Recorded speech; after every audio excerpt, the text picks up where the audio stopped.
hari dan seterusnya. Yang kita laporkan nanti ada pada menu pelaporan di alamat absensi Kemenang. Sudah di-share sama pengawasnya petunjuknya? Sudah. Jadi pada alamat tersebut jenengan tinggal tombol menu pelaporan. Di situ ada dua opsi muncul. Yang pertama adalah ketidakhadiran dan menu yang kedua adalah menu pengaduan. Karena jenengan dinas luar maka gunakan menu ketidakhadiran. Tinggal masuk di situ, tambah, tentukan harinya hari apa, hari mulainya, kemudian hari akhirnya tanggal berapa. Nanti secara otomatis akan menghitung sendiri jumlah harinya. Nah, bukti yang kita lampirkan adalah apa? Surat tugas. Surat tugas bisa dari kantor Kementerian Agama Kabupaten Gresik kalau untuk tugas di Diklat. Nah, itu kita unggah nanti. Tapi syaratnya harus file berupa PDF dengan ukuran, mohon maaf, agak kecil karena 300 KB. Itu dengan unggah di situ. Kalau dirasa sudah selesai, datanya benar, lalu tombol kirim. Kalau tidak ditombol kirim, maka akan berbentuk draft. Berbentuk draft di aplikasi kami, tidak bisa diverifikasi. Itu satu. Yang kedua, di samping dinas luar, dengan kan juga ada cuti. Cuti itu macamnya banyak, Pak. Dulu guru PNS tidak mendapat cuti tahunan. Sekarang guru PNS mendapat cuti tahunan dan juga mendapat libur kalender pendidikan. Apakah boleh, Pak, saya mengajukan cuti? Boleh, silakan, karena hak jenengan. Cuti itu hak jenengan, kita tidak bisa menolak. Yang hak di kepegawaian tentang jenengan itu hanya kenaikan pangkat karena merupakan penghargaan, kenaikan gaji berkala, itu hak kami, bukan hak jenengan. Kalau jenengan kinerjanya bagus sesuai dengan persyaratan, bisa kita usulkan naik pangkat. Kalau kinerjanya buruk, bisa kita pending layanan kepegawaian. Nah, jadi saya jelaskan masalah cuti ya. Cuti tahunan itu bagi PNS ada 12 hari.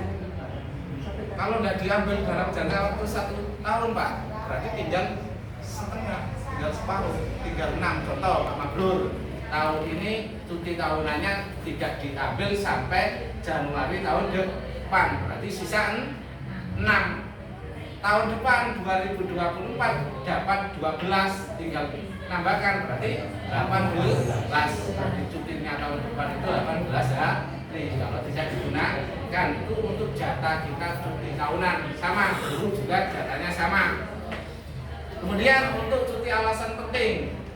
Cuti alasan penting ini bisa kita gunakan, mohon maaf, kalau anak kita sakit, suami sakit, mertua sakit, ayah sakit, ibu sakit. Kalau suami nikah lagi, ya.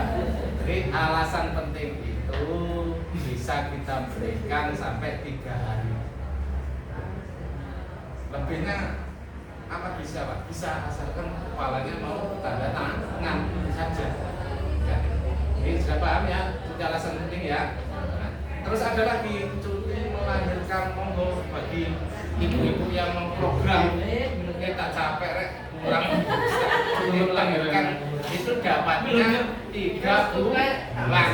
1 bulan bisa diambil sebelum melahirkan dan 2 bulan bisa diambil sesudah melahirkan. Itu kalau cuti melahirkan. Cuti melahirkan itu dibatasi ketika kita PNS sampai anak ketiga. Contoh jenengan punya anak contoh misalnya gini, jenengan punya anak 1, 2 sudah diangkat menjadi PNS. Anak 1, 2 ini tidak masuk hitungan. Yang hitungan anak ketiga ini masuk pertama. Tuh. Jadi ketika punya anak, ketika jenengan sudah diangkat PNS punya anak 2 itu tidak masuk dalam hitungan cuti melahirkan. Anak sesudah dihitung sesudah kita disumpah menjadi PNS. Nah, apakah boleh Bapak juga mengajukan cuti melahirkan? Jawabannya apa? Boleh. Aturan yang baru. Aturan yang baru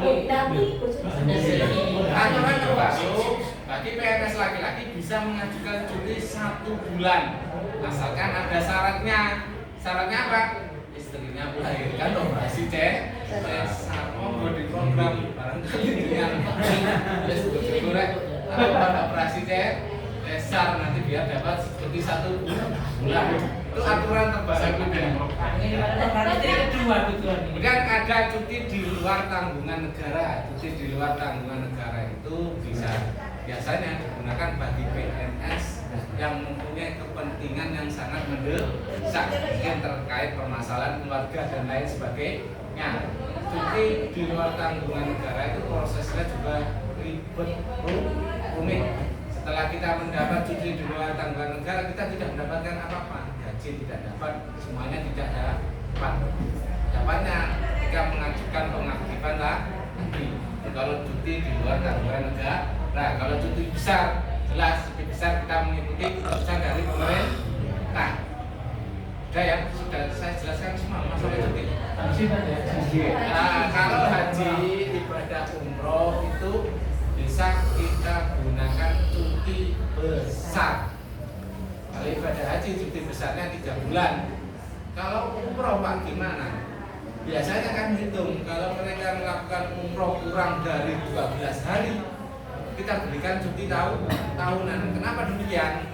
Karena kalau PNS dalam jangka waktu tahun ini sudah mengajukan cuti besar, sudah melaksanakan cuti besar, maka otomatis cuti tahunannya akan hilang. Cuti tahunannya hilang, mengajukan cuti besar lagi, nunggu 5 tahun.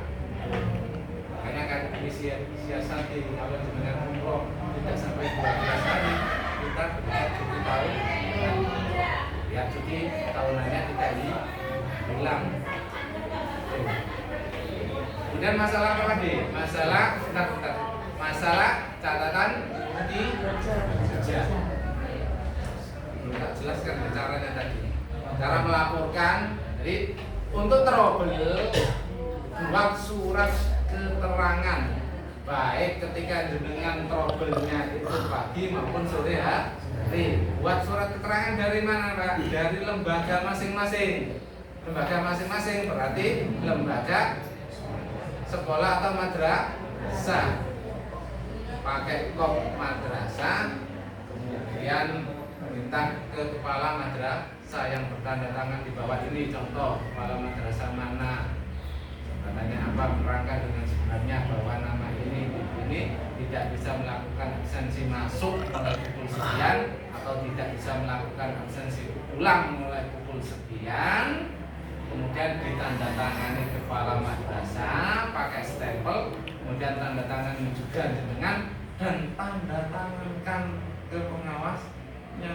Dan pengawasnya ada perhatian. Sampai kan menenang pengawas kan nggak mesti tiap hari itu.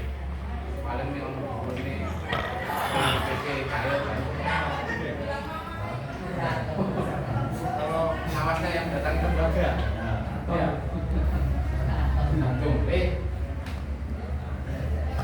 Itu pengaduan di absensi. Jadi kalau pengawas ya mestinya atasan langsung Pak. Atasan langsung ya kepala kantor. Jadi di menu pengaduan itu juga bisa kita gunakan untuk tugas luar. Kok bisa Pak? Bisa. Sama gini, pagi hari Pak Mabrur bisa melakukan absensi. Ternyata siang hari ada undangan mendadak ke kantor Nah, tidak mungkin kan kembali lagi. Nah, itu kita gunakan menu pengaduan. Tinggal entry tanggal mulainya tanggal berapa, pilih statusnya di situ tugas luar, berarti dalam wilayah Kabupaten Gresik bisa kita bayarkan uang makannya, asalkan dibuktikan dengan absensi masuk dan absensi pulang. Kalau ada salah satu Pak, ada absensi masuk tapi tidak ada absensi pulang, ada absensi pulang tapi tidak ada absensi masuk, kita maklumi, tidak apa-apa. Sementara ini kita maklum, asalkan dibuktikan dengan surat tugas atau surat keterangan tadi. Aman, aman asalkan bisa absensi pagi sama. Bisa absensi Kalau nggak bisa absensi, berarti menggunakan dinas luar. Ya tidak dapat, karena tidak bisa absensi pagi dan sore.